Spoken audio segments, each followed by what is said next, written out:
सबके भीतर बैठे हुए परमात्मा को प्रणाम। एक हंसता हुआ धर्म ही मनुष्यता को राह दिखा सकता है। एक हंसता गाता हुआ धर्म, नृत्य करता हुआ, संगीत में गुनगुनाता हुआ, हर पल मस्ती में रहता हुआ धर्म ही मनुष्यता को एक नवीन राह, आनंद की राह दिखा सकता है। महान दार्शनिक ओशो ने कहा था कि इस मनुष्यता में कुछ सुंदर लोग हुए हैं, बुद्ध, कृष्ण, राम आदि जैसे पवित्र लोग हुए हैं। उनके कारण ही यह धरती रहने योग्य बनी हुई है। वे लोग ही बताकर गए हैं कि हंसता हुआ धर्म जिया जा सकता है, आनंद पूर्वक जिया जा सकता है। इस दुख भरे हुए संसार में कैसे आनंदित होकर हम रह सकते हैं, सुख पूर्वक रह सकते हैं और धर्म का भी पालन कर सकते हैं। लेकिन आज जो दुनिया में घट रहा है, चारों तरफ हमें दुख ही दुख और असकारात्मक वातावरण ही दिखाई देता है। ऐसे समय में पुनः कृष्ण की आवश्यकता है, राम की आवश्यकता है, बुद्ध की आवश्यकता है, रामकृष्ण परमहंस की आवश्यकता है, मीरा की आवश्यकता है। ऐसे कई साधु संत हैं जिनकी विचारधाराओं की आवश्यकता है। जिस प्रकार से वो मस्ती से जिए, उन लोगों की आवश्यकता है ताकि इस धरती को पुनः रहने योग्य बनाया जा सके। लेकिन इसके लिए हमें वापस कृष्ण की गीता की ओर लौटना पड़ेगा। सुख पूर्वक कैसे रहा जा सकता है, अपने स्वधर्म में कैसे रहा जा सकता है, अपनी रुचि के अनुसार कार्य कैसे किया जा सकता है, वह गीता से ही हमें अच्छी तरह ज्ञान मिल सकता है। क्योंकि अर्जुन मोहित हो चुका था और उसे अपने स्वधर्म को भी छोड़ने में कोई गुरेज नहीं हो रहा था। वह वन में जाकर तपस्या करना चाहता था, लेकिन कृष्ण उसे सहज रूप से समझा रहे थे कि उसका स्वधर्म क्या है, उसकी रुचि के अनुसार क्या है। यदि तू स्वधर्म छोड़ देगा तो जिस प्रकार तू निंद्राजीत बना हुआ है वह नहीं रह पाए। स्वधर्म के कारण ही तुझे अपने कार्य से प्रेम था, उसे तू बिना थके, बिना सोए भी कर पाने में सक्षम था। लेकिन स्वधर्म को छोड़ दे, उस आनंद के साथ तू कार्य नहीं कर पाएगा जिस प्रकार से तू अभी कर रहा है। इसलिए तू स्वधर्म को न छोड़, अपनी रुचि को न छोड़। यही कृष्ण अर्जुन को बार बार समझा रहे हैं, लेकिन प्रेम पूर्वक समझा रहे हैं ताकि उसे यह न लगे कि उसके ऊपर दबाव बनाया जा रहा है। लेकिन अर्जुन बार बार मोहित हो जाता है। एक नादान बच्चे की भांति प्रश्न पे प्रश्न किया जाता है और अर्जुन एक सद्गुरु की भांति, योगेश्वर की भांति उसके हर प्रश्न का उत्तर दिया जाता है ताकि वह मोह से मुक्त हो सके। यही सच्चे मित्र की निशानी है और सच्ची सारथी की निशानी है। यदि परमात्मा आपका सारथी बन जाता है तो हर मार्ग पर रास्ता दिखाता है, हर कठिनाई में आपके साथ होता है। यही परमात्मा की विशेषता है कि आप अकेले नहीं होते। यदि अपने आप को आप अकेला महसूस करते हो तभी समस्या उत्पन्न होती है, भय उत्पन्न होता है। मनुष्य जाति ने प्रकृति को ही प्रारंभ में परमात्मा बनाया, दिव्य शक्ति बनाया। उसका कारण यही था कि वह अकेला रहने में सक्षम नहीं था, आज भी नहीं। अंधेरे में अभी भी हमें डर लगता है, भय उत्पन्न होता है, अज्ञात शक्तियों से हमें डर महसूस होता है। इसलिए परमात्मा की आवश्यकता है ताकि हम इस पृथ्वी पर आनंद पूर्वक जी सकें, हमें वह शक्ति मार्ग दिखा सके। आज संपूर्ण मनुष्य जाति की पावर एआई में सन्निहित हो गई है। चैट जीपीटी से हम कोई प्रश्न पूछते हैं तो पूरी मानव जाति के जो उत्तर हैं लगभग उसका निचोड़ हमें प्राप्त होता है। एक तरह से हम एक परमात्मा के युग में रहना आरंभ कर चुके हैं, जिसमें सभी प्रश्नों के उत्तर हमें उसी क्षण मिल जाते हैं। जैसे अर्जुन को कृष्ण द्वारा उत्तर दिए जा रहे थे, लेकिन हमारी क्षमता के अनुसार हम उनको ग्रहण करना स्वीकार करते हैं। इसलिए आवश्यकता है कि इन उत्तरों में से भी जो सही उत्तर हमारे लिए है वह कौन दिखाए, वह गीता ही दिखा सकती है। क्योंकि उसमें सभी वेदों का सार है, वेदांत का सार, उपनिषदों का सार है। वह क्रीम है, मक्खन है, जिसको जान लेने के बाद कोई और ज्ञान की आवश्यकता नहीं होती। क्योंकि परमात्मा स्वयं अर्जुन को यह ज्ञान दे रहे हैं और उन बातों का विशेष ध्यान रखा गया है जो भविष्य में भी मानव जाति के काम आ सकती है। अध्याय 18 का 50वां जो श्लोक है, सिद्धिम प्राप्तो यथा ब्रह्म तथा प्राप्नोति निबोध से में समा से नैव कौन्तेय निष्ठा ज्ञानस्य या परा। सिद्धिम का अर्थ है सिद्धि को प्राप्त अर्थात प्राप्त किया हुआ, यथा अर्थात जिस तरह, ब्रह्म अर्थात परमेश्वर, तथा अर्थात उसी प्रकार, आपनोति अर्थात प्राप्त करता है, निबोध अर्थात समझने का यत्न करो, मैं का अर्थ है मुझसे, समासेन संक्षेप में, एव का अर्थ है निश्चय, कौन्तेय है कुंती पुत्र, निष्ठा अर्थात अवस्था, ज्ञानस्य अर्थात ज्ञान की, या अर्थात जो, परा अर्थात दिव्य, हे कुंती पुत्र जिस प्रकार जिस तरह से इस सिद्ध को प्राप्त किया हुआ व्यक्ति परम सिद्ध अवस्था अर्थात ब्रह्म को जो सर्वोच्च ज्ञान की अवस्था है प्राप्त कर लेता है, उसका मैं संक्षेप में तुमसे वर्णन करूंगा। जो परम सिद्ध अवस्था है, सिद्ध अर्थात जो सभी बातों को सिद्ध कर चुका है या एक विशेष सिद्धि प्राप्त कर चुका है। सिद्धि का अर्थ है कि आप उस कार्य में इतना निपुण हो जाते हैं कि उसकी सभी बातों को सीख जाते हैं और आपके जैसा उस कार्य को कोई नहीं कर सकता है कुशलता से। इसलिए कृष्ण कहते हैं योग कर्मसु कौशलम। अगले जो श्लोक हैं 51, 52, 53, बुद्धया विशुद्धा युक्तो धृत्यामान नियम्य च शब्दाजिन शांसिक्त्वा राग द्वेषो वदस्तु च विविक्त सेवी लग्वाशी यत्तु कामान मानस ध्यान योग परो नित्यम वैराग्य समुत्प्रसाद्य अहंकारम बलम दर्पम काम क्रोधम परिक्रम विमुच्य निर्मम शांत प्रभु कल्पते।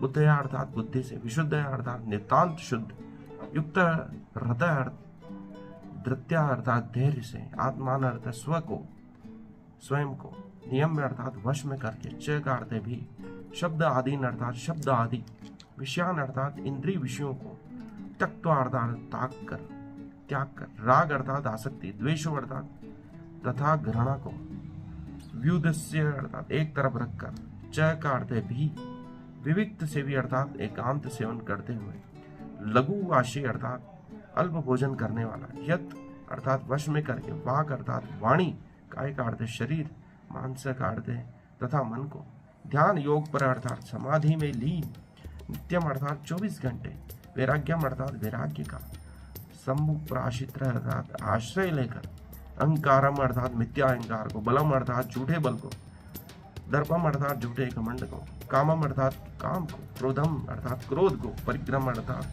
तथा भौतिक वस्तुओं के संग्रह, विमुच्य अर्थात त्याग को, निर्मम अर्थात स्वामित्व की भावना से रहित, शांत अर्थात शांत, ब्रह्म भोगाय अर्थात आत्म साक्षात्कार के लिए कल्पते अर्थात योग्य हो जाते हैं।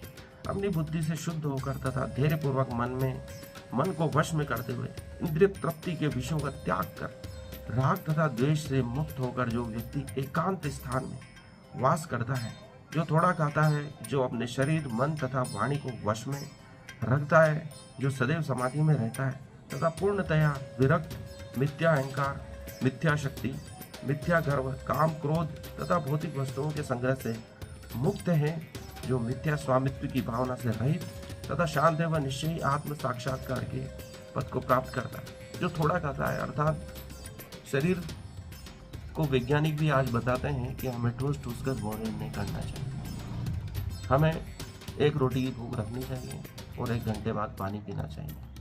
यदि हम ज़्यादा खाएंगे तो हमें निद्रा आएगी, तामसिक प्रवृत्ति आएगी, हम कार्य नहीं कर पाएंगे।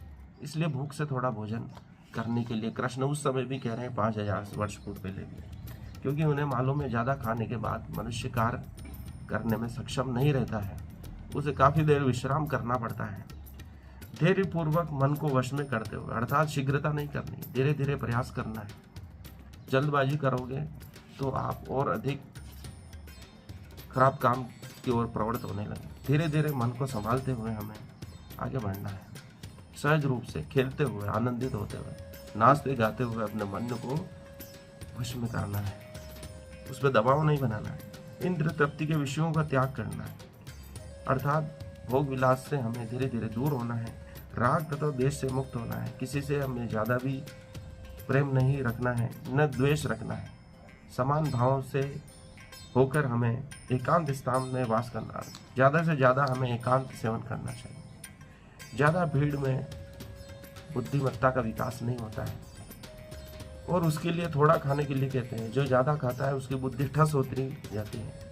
जो अपने शरीर, मन तथा वाणी को वश में रखता है, जो मन और वाणी को वश में रखना जान जाता है, जो सदैव समाधि में रहता है। जो अपने मन को और वाणी को वश में रखना सीख जाता है, वह हमेशा समाधि में रहता है, अर्थात वह ध्यान को उपलब्ध हो जाता है।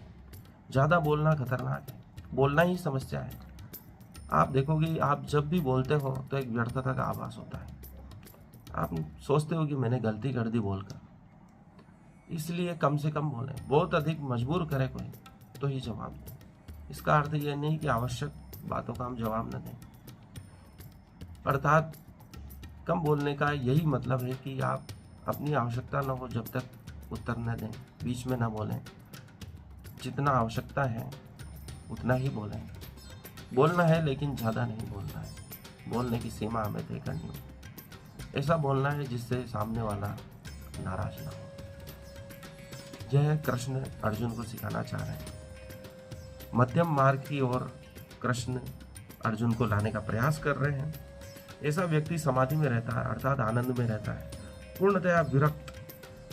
किसी भी चीज से न तो राग रखता है न द्वेष रखता है, वह विरक्त हो जाता है। मिथ्या अहंकार नहीं रखता।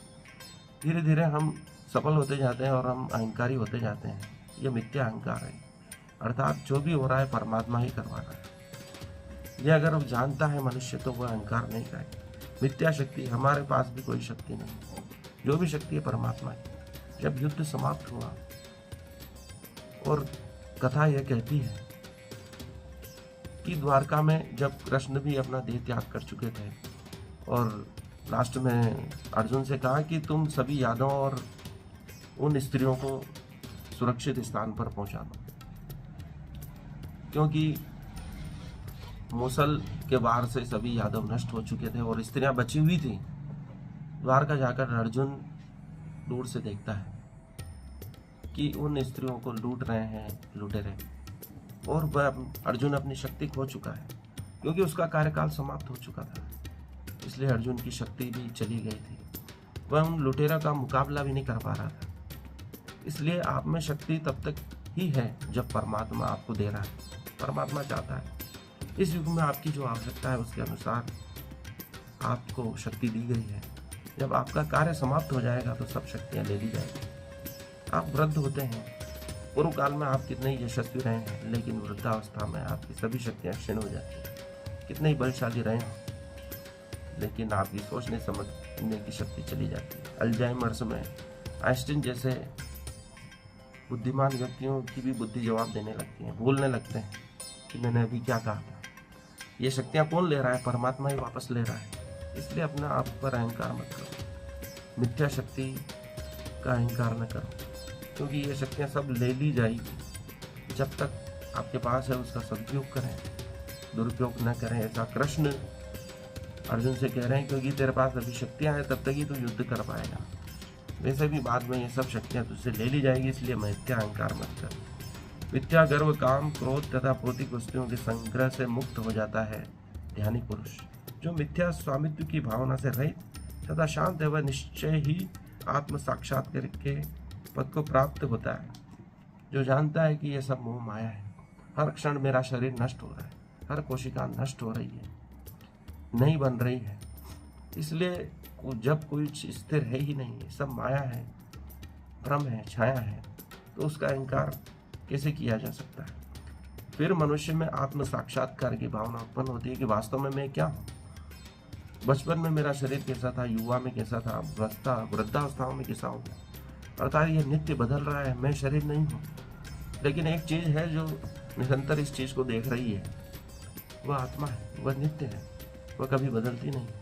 उसके साक्षात्कार की भावना मनुष्य में पैदा होती है। कृष्ण उस आत्मा साक्षात्कार की बात कर रहे हैं, जिसको जान लेने के बाद कुछ जानना आवश्यक नहीं रहता, कुछ बचता ही नहीं है। कृष्ण उसी मार्ग की ओर अर्जुन को ले जाना चाह रहे हैं जो शाश्वत है, जो नित्य बदल रहा है उसका मिथ्या अहंकार छोड़ने की कह रहे हैं। अगला जो सूत्र है 54, ब्रह्मभूत प्रसन्न आत्मा न शोचती न कांक्षति समय सर्वेषु भूतेषु मद भक्तिम लभते पराम। ब्रह्मभूत का अर्थ है ब्रह्म से तदात्कार होकर, प्रसन्न आत्मा अर्थात पूर्णतया प्रमोदित प्रसन्न चित्त, न कभी नहीं, शोचती अर्थात खेद करता है, न का अर्थ है कभी नहीं, कांक्षति अर्थात इच्छा करता है, समान भाव से, सर्वेषु अर्थात समस्त, भूतेषु अर्थात जीवों पर, मद भक्तिम अर्थात मेरी भक्ति को, लभते अर्थात प्राप्त करता है, पराम अर्थात दिव्य। इस प्रकार जो दिव्य पद पर स्थित है वह तुरंत ब्रह्म पद का अनुभव करता है और पूर्णतः प्रसन्न हो जाता है। वह न तो कभी शोक करता है, न किसी वस्तु की कामना करता है, वह प्रत्येक जीव पर संभाव रखता है। उस अवस्था में मेरी शुद्ध भक्ति को प्राप्त होता है। जो दिव्य पद पर स्थित हो जाता है अर्थात मोह माया काम क्रोध से मुक्त हो जाता है, वह ब्रह्म पद को प्राप्त कर लेता है, ऐसा कृष्ण अर्जुन से कहते हैं। वह न तो शोक करता है, न किसी वस्तु की कामना करता है, न तो वह दुखी होता है, न किसी वस्तु की अभिप्सा करता है। वह प्रत्येक जीव पर समभाव रखता है। वह किसी को भी छोटा बड़ा नहीं मानता है। वह एक कुत्ते को देखता है या गाय को देखता है या किसी भी जीव को देखता है, खरगोश को देखता है, किसी भी मनुष्य को देखता है, किसी भी जाति के मनुष्य को देखता है, तो उसमें भेद नहीं करता है, अर्थात प्रत्येक जीव पर समभाव रखता है। अर्थात कृष्ण कहते हैं कि कोई भी छोटा बड़ा नहीं। तो जाति व्यवस्था कहाँ थी जब कृष्ण अपने सूत्र में स्वयं कह रहे हैं कि प्रत्येक जीव को समभाव से देखना है। प्रत्येक जीव में जानवर भी आ जाते हैं, मनुष्य भी आ जाते हैं, पेड़ पौधे भी आ जाते हैं, सब कुछ परमात्मा के लिए जीवंत है, उनमें समभाव देखता है। कृष्ण ने तो पहाड़ में भी परमात्मा के दर्शन किए, गोवर्धन की पूजा की, गाय में गौ माता के दर्शन किए, गाय की पूजा की। छोटा बड़ा उन्होंने कहाँ माना है, ग्वालों की जुटन खाते थे परमात्मा होकर। उसके बाद राजसी पद को भी प्राप्त किया, छोटा बड़ा उन्होंने कभी नहीं माना।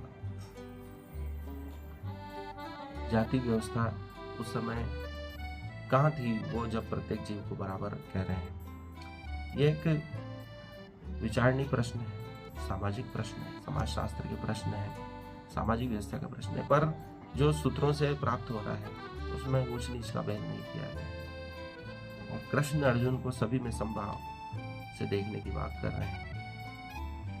आज के लिए इतना ही। धन्यवाद। मुझे सुनने के लिए हार्दिक आभार।